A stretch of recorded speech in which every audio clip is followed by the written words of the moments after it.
Bem-vindos todo mundo que tá aqui nesse vídeo. Hoje o vídeo vai ser muito interessante. Eu vou contar umas histórias terríveis que já aconteceram aqui nesse bairro. E eu vou estar mostrando as casas e quem são os famosos que moram ou já moraram aqui no West Village. Então fica aí até o final, se inscreve, deixa o like e bora pro vídeo. Eu tô andando aqui em um dos bairros mais ricos do mundo inteiro, chama West Village. Ele fica numa localização muito legal aqui em Manhattan. E esse bairro tem muita história e até hoje é um bairro incrível. É um bairro que, se você vir para Nova York, não tem como ficar fora da sua lista. Essa aqui é Bedford Street, rua do século XVIII. Podem ver como as ruas são estreitas, as calçadas, olha. Rua muito antiga mesmo. E tem uma curiosidade bem legal sobre essa rua. Essa casa aqui, ó, número 75,5, na Bedford, conhecida como a casa mais estreita de Nova York. Ela foi construída em 1873 e ela foi feita onde era um espaço para passagem de carruagem. Isso mesmo, carruagem de cavalo, que pertencia à casa ao lado. Então tá explicado porque essa casa é tão estreita, né? Eles fizeram ela num espaço vago que tinha entre um prédio e outro. Uma das pessoas que já morou nessa casa é um cara bem desconhecido para os brasileiros, mas a obra que ele fez todo mundo conhece, pode ter certeza. É o ilustrador William Steig. Gente, do livro dele nasceram todos os filmes do Shrek. Ele é o criador do Shrek. O Shrek originalmente é um livro, depois virou um filme, né? É muito da hora saber que o cara que desenhou, criou, né, o Shrek morou aqui nessa casa. Outro livro dele muito famoso, que explodiu aqui na época, foi o Mr. Skinner House, que significa Casa Magrela, algo do tipo. Vocês estão vendo alguma semelhança na capa do livro com a casa? Então, o livro foi uma homenagem a essa casa. Essa casa tem muito mais história sobre ela, tá?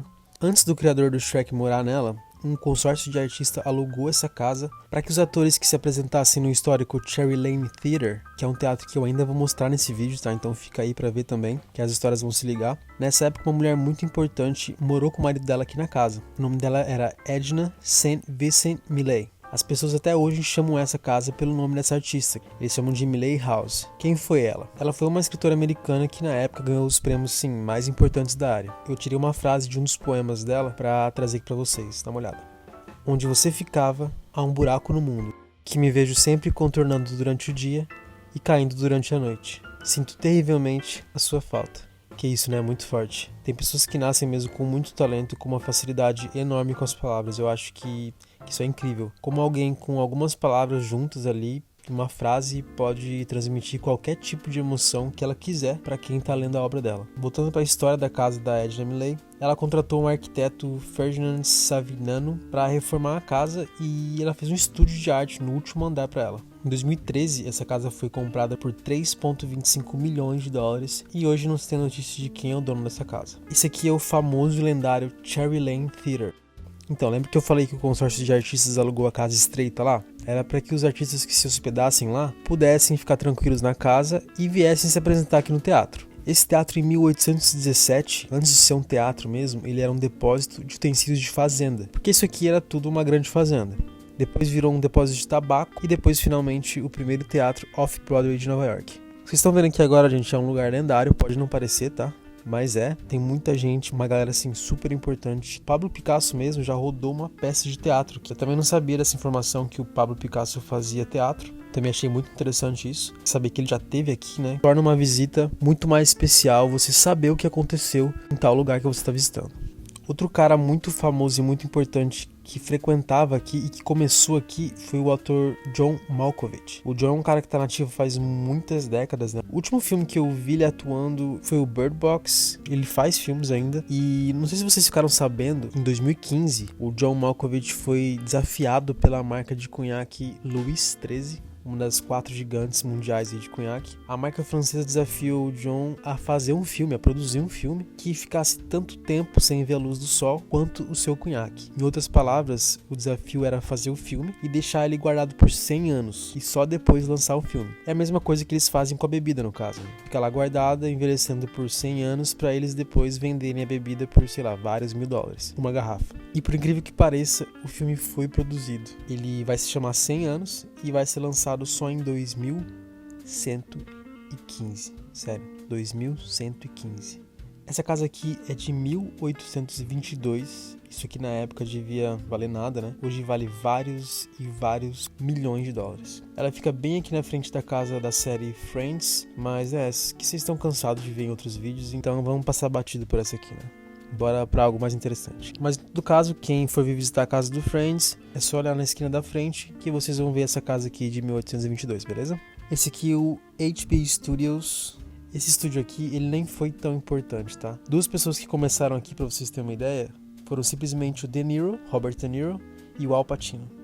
E quase aqui na frente do HB Studios, no último andar desse prédio aqui, ó, adivinha quem comprou esse apartamento em 1970 e veio morar aqui com sua esposa? Um músico aí chamado John Lennon, que tinha uma banda que se chamava The Beatles. Loucura, né? Saber que o John Lennon e a Yoko Ono moraram aqui. Mas durou pouco, gente. Ele não tinha paz, né? Depois de 2 anos, em 1972, um fã conseguiu entrar aqui no apartamento e eles ficaram assustados e se mudaram lá pra perto do Central Park, no Dakota, onde infelizmente ele foi morto em 1980 por outro fã maluco. Eu vou falar uma curiosidade do John Lennon. Quando ele chegou aqui nos Estados Unidos, naquela época, esse país aqui já gostava de fazer guerra, coisa que não mudou até hoje, né? Aí o Lennon começou a se radicalizar pro lado da esquerda, aqui da política dos Estados Unidos, que era o lado na época que não apoiava o país a entrar numa guerra. O presidente da época era de direita e fez um inferno na vida do John Lennon, tentando deportar ele do país de qualquer jeito durante vários e vários anos, até que um dia ele conseguiu o green card e aí ficou mais tranquilo pra ele. Isso é bizarro, né? Como o tempo passa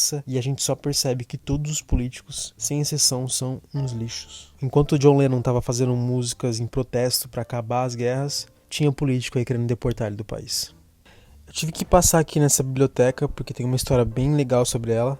Hoje parece que não é nada demais, né? Além de uma construção muito, mas muito bonita mesmo. Chama Jefferson Market Library. Tá, mas e aí? É só uma biblioteca antiga mesmo? O que tem de intrigante é que antes essa biblioteca era um tribunal de justiça, uma courthouse. Foi construída em 1874. E bem ao lado dela tinha uma prisão que foi demolida em 1927. Então é isso. Essa torre que vocês estão vendo sobreviveu à demolição, ficou aí e virou uma biblioteca, mas a prisão mesmo foi derrubada. A prisão tinha um estilo gótico, vocês podem ver pela biblioteca que esse estilo é bem claro, mas se você pensa que essa história já está estranha, uma prisão bem aqui nesse lugar, o que eu vou falar agora vai ficar ainda pior. Quando a prisão foi demolida, simplesmente eles construíram uma prisão feminina em 1931, de 11 andares e funcionou até 1971, tipo até esses dias se for ver.